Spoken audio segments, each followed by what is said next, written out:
Ini adalah proses aktivasi dan penyelarasan pembangkitan energi ilmu gendam ke murid saya yang berada di luar negeri, yaitu di India.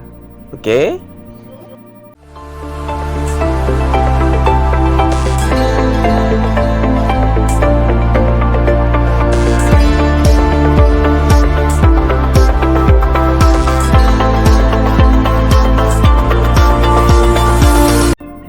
Gendam yang saya ajarkan di sini lebih ke gendam untuk terapi dan penyembuhan untuk berbagai kasus penyakit psikis dan psikosomatis dan membantu proses penyembuhan penyakit fisik. Nah, ilmu gendam bukan hanya sekedar mempengaruhi orang saja ya, atau digunakan untuk kejahatan yang sering kita lihat yang ada di TV, berita-berita negatif seperti itu. Padahal ilmu gendam ini ilmu yang sangat mulia, merupakan khasanah dari tradisi ilmu Jawa atau ilmu kejawen.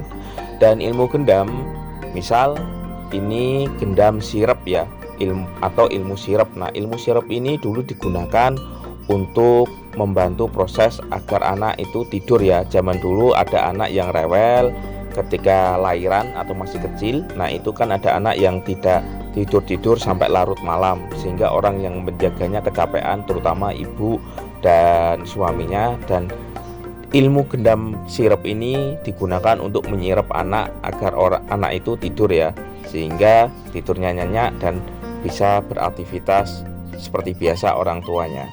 Terus yang kedua, ada juga ilmu gendam pengaruh. Nah, ilmu gendam pengaruh itu sebuah ilmu yang digunakan untuk mempengaruhi agar orang itu nurut, manut, atau ngikut sama kita.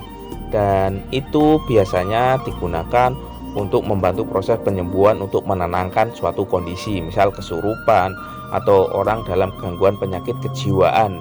Misal orang stres, biasanya orang itu kan mengamuk atau terjadi ledakan emosi-emosi negatif. Nah, ketika digunakan dengan ilmu gendam ini, orang tersebut menjadi lerep atau menjadi tenang ketika digunakan energinya.